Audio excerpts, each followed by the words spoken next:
DidaLab Génie électrique fournit en accompagnement de la baie DidaVDI un dossier pédagogique complet incluant 5 travaux pratiques détaillés.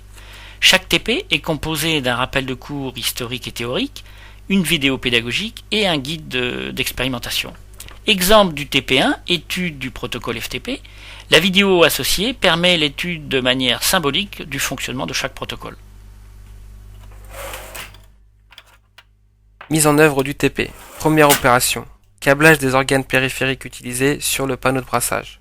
Le serveur vers le switch, du switch vers le routeur, puis les périphériques, téléphone et PC.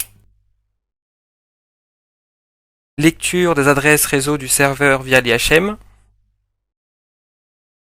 dans le serveur DidaVDI. Information interface réseau. Nous récupérons les adresses MAC physiques, l'adresse logique IP, puis le masque de sous-réseau.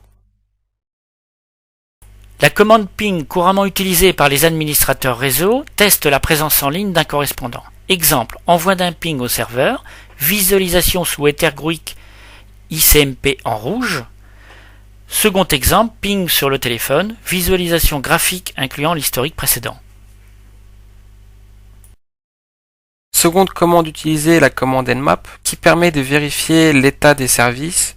Dans le cas présent, le service FTP, port 21. Réponse à l'interrogation Nmap, service fermé, en anglais closed. Via l'IHM, activer le protocole FTP, puis relancer une commande Nmap et vérifier que le service est bien ouvert. Open. Exemple de fonctionnement du protocole FTP. Commande utilisée, la commande GET. Elle permet de télécharger un fichier données ou image du serveur vers le répertoire courant de l'utilisateur. Connexion au service, saisie du nom d'utilisateur, mot de passe, sélection du fichier que l'on souhaite télécharger,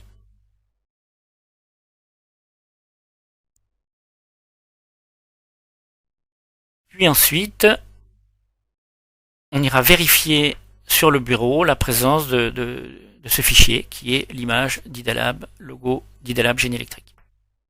Analyse sous Wireshark des trames circulant dans le réseau à partir de la phase de la connexion au serveur. En cliquant sur une trame, on observe toute l'encapsulation de données. Les différentes couches OSI y sont représentées, la couche physique, la couche IP, transport, puis application.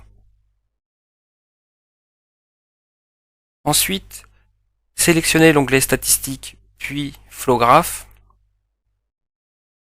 et puis visualiser la chronologie des requêtes entre le PC et le serveur.